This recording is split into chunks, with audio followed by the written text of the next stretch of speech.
Hey everyone, I'm Sarah Fish. And I'm Brandon Price. And this is Fish or Price Ranch. Hey everyone, we're back here at Fish or Price Ranch. We're actually the next day after the last video I posted of the good news and bad news. Well, more bad news. I was at work all day, so Brandon had to deal with all the bad news. Hulk, we got him to be zapped by the electric fence, and that kept him where he's supposed to be. But he killed 2 of our chickens, so that's not good. So we had to put him back on the chain till we figure out what to do with him. So we're still dealing with that. All part of the puppy stage, unfortunately. We were just hoping because he was raised with chickens that he would be better than that. He was doing fine with them all this time, so I'm not sure what the deal is there. Then we get to Wrecker. We had him tied because we can't use our electric fence for 3 days, and he wasn't staying in the fence. We put up extra wire so the fence was taller, and he still jumped through it and broke some of the wire and got mangled in it and slowly fell down to the ground into the other pen. So he still got in with the does. So we tied him, and then he tried to kill himself that way. So so anyway, we're still working on that. Everybody's okay though as far as that goes, other than the 2 chickens that we lost, unfortunately. And then the new goats that we got, everybody's doing great except one. Brandon came out this morning while I was at work, and he found her down. When we went to purchase them, we went to catch her, and she actually fainted like a fainting goat, which I've never seen that before in a Kiko, unless they have fainter somewhere. But usually with purebreds, the fainter is too far back, and I don't think anybody's really been adding the fainter goats to the Kiko breed, so I don't see why it would happen.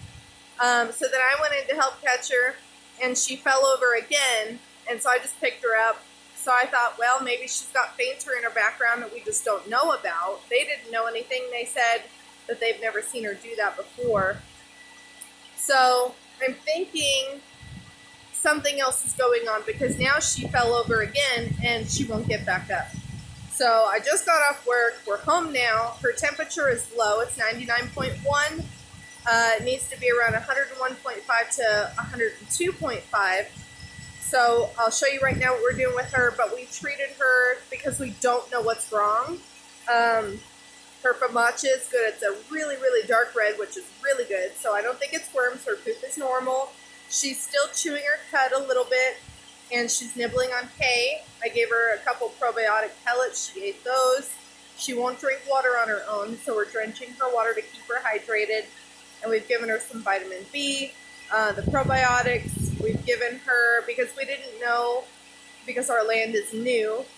So we thought, well, maybe she got into a plant that she shouldn't have, or she could have a spider bite that's poisonous. We don't see any snake bites. So we went ahead and gave her antitoxin just in case she got into something that's poisoning her.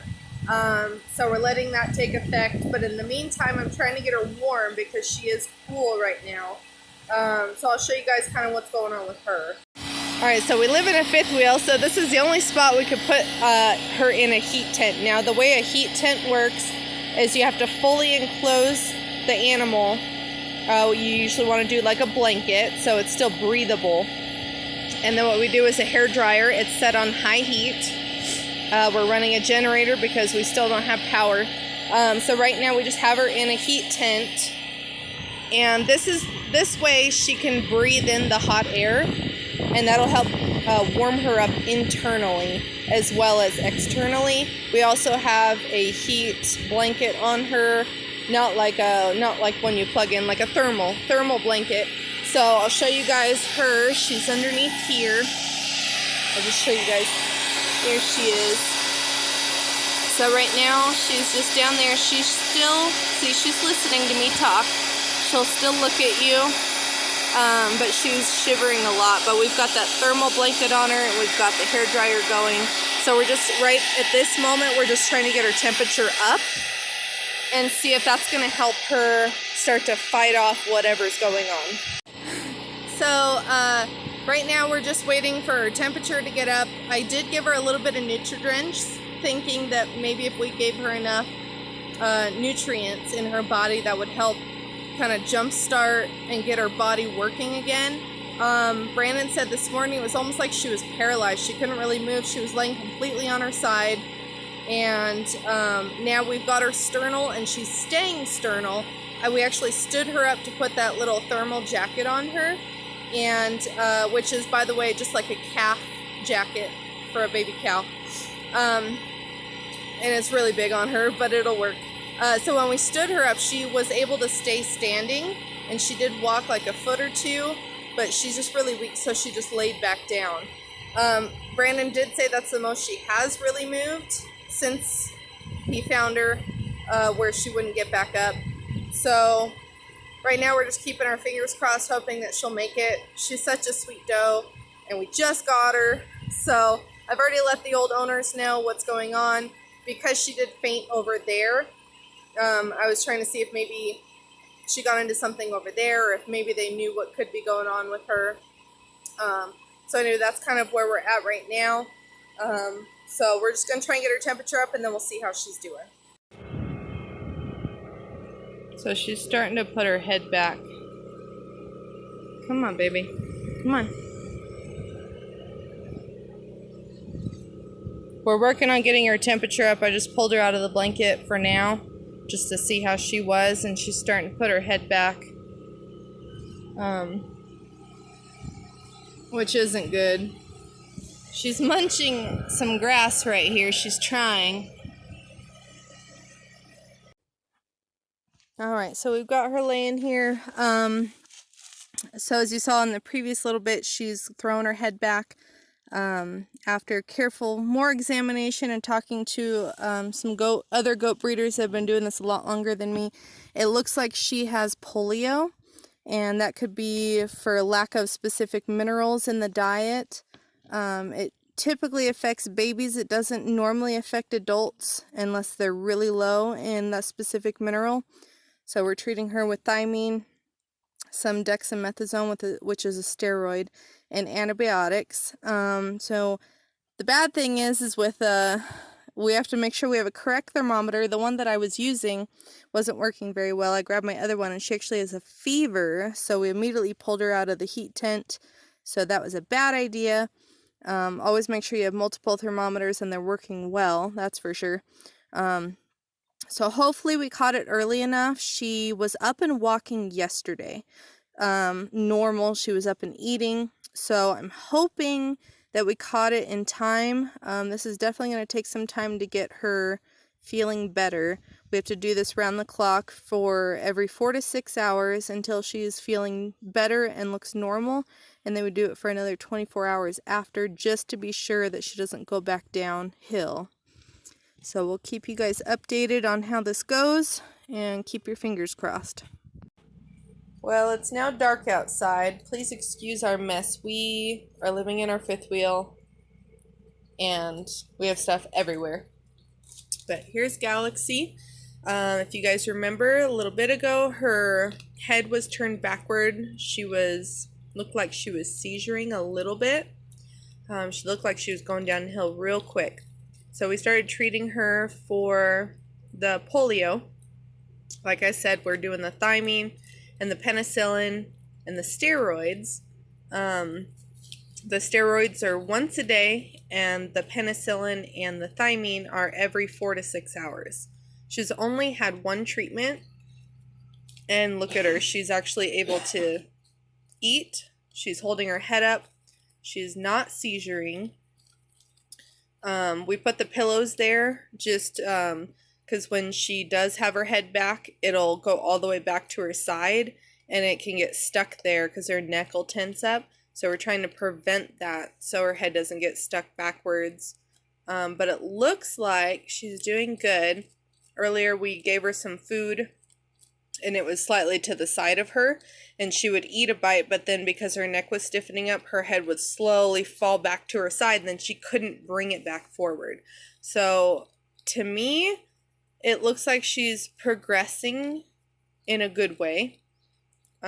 So she's only had her one treatment so far. I think we caught it early enough. So now we're going to be treating her again in about 30 minutes, and hopefully she improves overnight, and we'll see what happens by morning. Alright, you guys, well, this morning I went to give her her meds. She got some this morning at like 1 o'clock in the morning, and it's now 6 a.m.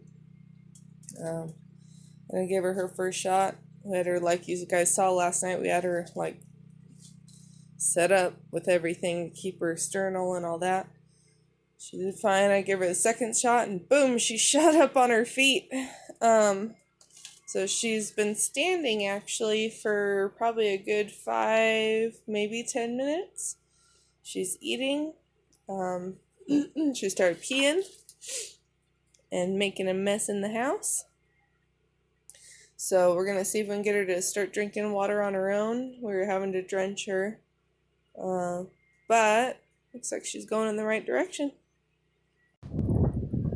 Well, here's Galaxy. She's outside this afternoon, so it hasn't been very long. She's up and moving a lot better, so treatment is working. We wanted to let her get a little bit of sunshine even though it's crazy windy today. But it looks like hopefully she's on the road to recovery. So they say once she shows signs of being back to 100%, you want to continue treatment for at least 24 hours just to make sure she doesn't have any more trouble. And if you look at her face, you can see she's still got a little bit of some tremors going on, but she's getting better. Good girl. Well, it's been a long day. It's been super windy. We've been dealing with Galaxy, trying to get her better. It's going to take a long time, but she's showing some really good improvements. So looks like another sleepless night. Then I have to be up at 3:50 in the morning to go to work. So try and get some rest a little bit. Luckily, she is up. As you guys saw, she was outside for actually a couple hours, and she was up munching away at the grass and the bushes and stuff. So she's got some good improvements. So we just have to keep up with the treatment to make sure that she doesn't go back downhill. But she's staying in the trailer tonight again because they're calling for possible snow tomorrow. This wind is bringing in a pretty good storm, and it's going to get really cold, so I don't want to leave her outside. Not until she's better. So anyway, I'll keep you guys updated on her, but it's looking like she should have a good recovery. So I hope that this was helpful for you guys, and we'll see you next time.